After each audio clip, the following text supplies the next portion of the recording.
kelompok 1 akan mempresentasikan sistematika Undang-Undang Kesehatan Nomor 17 Tahun 2023. Rumusan masalah yang pertama mempunyai ketentuan umum, definisi, asas, dan tujuan. Hak dan kewajiban, bagian ke-1, hak, bagian kedua, kewajiban. Tanggung jawab pemerintah pusat dan pemerintah daerah. Penyelenggaraan kesehatan, upaya kesehatan, fasilitas pelayanan kesehatan.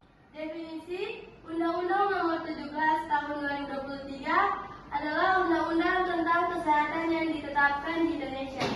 Undang-undang ini merupakan revisi dari Undang-Undang Kesehatan sebelumnya dan dirancang untuk memperkuat sistem kesehatan nasional. Undang-undang yang mencakup berbagai aspek seperti pelayanan kesehatan, pembiayaan sumber daya manusia kesehatan, hingga pengaturan mengenai teknologi kesehatan. Beberapa poin penting dari undang-undang ini meliputi: 1. Penguatan pelayanan kesehatan, fokus pada pelayanan kesehatan yang lebih merata dan berkualitas. 2. Pembiayaan kesehatan, pengaturan yang lebih jelas mengenai skema pembiayaan termasuk BPJS Kesehatan.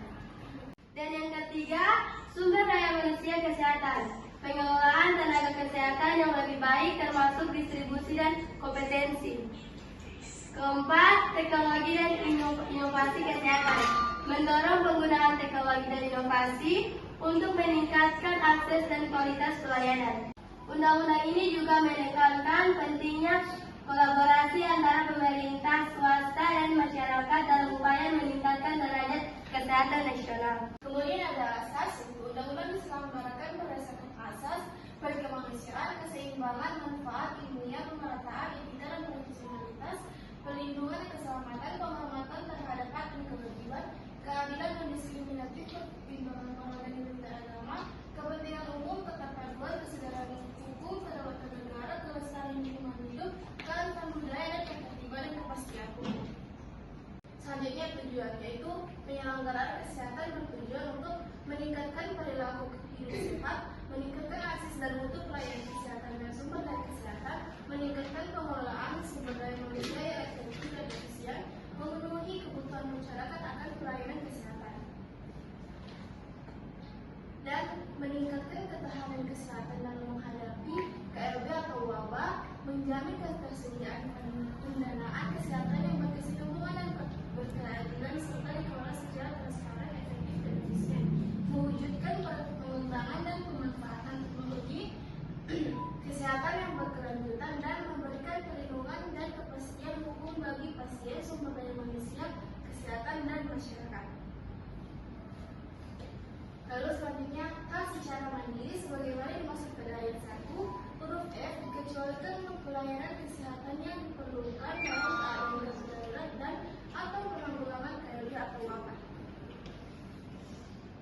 Hak sebagaimana dimaksud pada ayat 1 huruf H tidak berlaku pada seseorang yang penyakitnya dapat secara cepat menularkan masyarakat secara lebih luas, penanggulangan KLB atau wabah, seseorang yang tidak sedang kediri atau dalam keadaan darurat, dan seseorang yang mengalami gangguan jiwa berat yang dianggap tidak cakap dalam membuat keputusan dan tidak memiliki pendamping serta dalam keadaan darurat.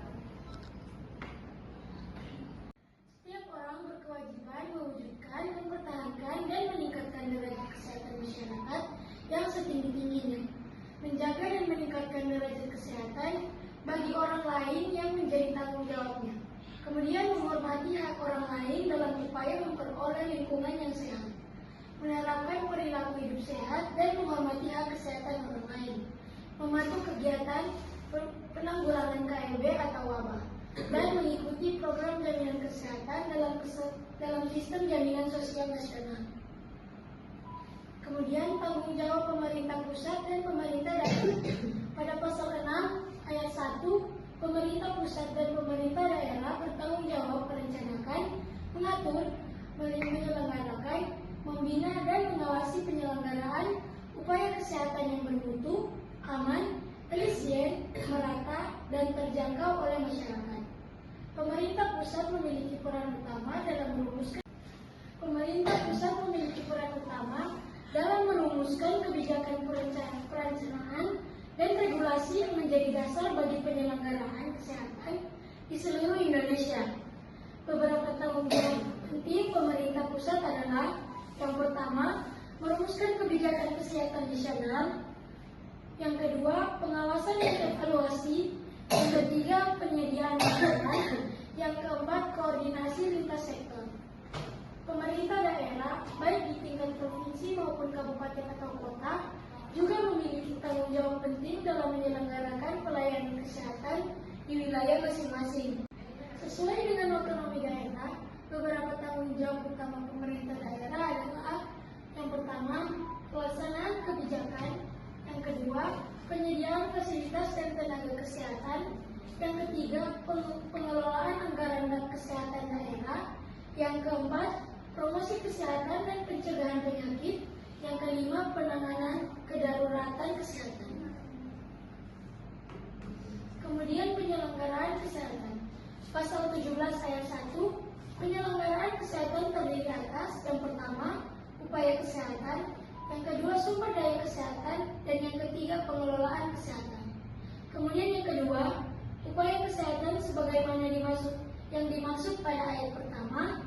Huruf A ditunjukkan untuk mewujudkan derajat kesehatan yang setinggi-tingginya bagi masyarakat dalam bentuk upaya kesehatan perseorangan dan upaya kesehatan masyarakat.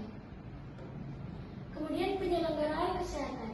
Yang ketiga, sumber daya kesehatan sebagaimana yang dimaksud pada ayat 1 huruf B dimanfaatkan untuk mendukung penyelenggaraan upaya kesehatan.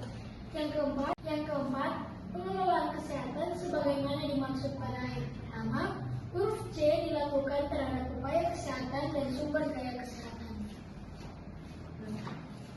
Kesehatan. Yang pertama, bagian ke-1 umum, bagian kedua pelayanan kesehatan primer, bagian ketiga pelayanan kesehatan lanjutan, bagian keempat kesehatan ibu, bayi, dan anak, remaja, dewasa, dan lanjut usia. Bagian kelima kesehatan penyandang disabilitas, bagian keenam kesehatan reproduksi, bagian ketujuh kesehatan keluarga berencana, bagian ke-8 gizi, bagian ke-9 kesehatan gigi dan mulut, bagian ke-10 kesehatan penglihatan dan pendengaran, bagian ke-11 kesehatan jiwa, bagian ke-13 kesehatan keluarga, bagian ke-14 kesehatan sekolah, bagian ke-15 kesehatan kerja, bagian ke-16 kesehatan olahraga, bagian ke-17 kesehatan lingkungan, bagian ke-18 kesehatan mata, bagian ke-19 kesehatan bencana, bagian ke-20 pelayanan darah, kemudian bagian ke-21 transplantasi organ dan atau jaringan tubuh, terapi berbasis sel atau sel punca, serta bedah plastik rekonstruksi dan estetika. Kemudian bagian ke-22 pengamanan dan penggunaan sediaan farmasi, alat kesehatan dan perbekalan kesehatan rumah tangga. Kemudian bagian ke-23 pengamanan makanan dan minuman, bagian ke-24 pengamanan zat aditif, bagian ke-25 pelayanan kedokteran untuk kepentingan hukum, bagian ke-26 pelayanan kesehatan tradisional. Kemudian kita masuk ke dalam fasilitas pelayanan kesehatan, yang dimana ada 3 poin. Yang pertama bagian ke-1 umum, bagian kedua puskesmas, bagian ketiga rumah sakit. Undang-Undang Nomor 17 Tahun 2023 tentang kesehatan mencakup pengaturan mengenai fasilitas pelayanan kesehatan atau Fasyankes yang menjadi komponen penting dalam penyelenggaraan sistem kesehatan di Indonesia. Undang-undang ini menggantikan Undang-Undang Nomor 36 Tahun 2009 dan memperkuat regulasi terkait pengelolaan serta penyelenggaraan fasilitas pelayanan kesehatan, baik dari segi standar, penyediaan maupun kualitas layanan yang diberikan kepada masyarakat. Sekian presentasi dari kelompok kami. Terima kasih.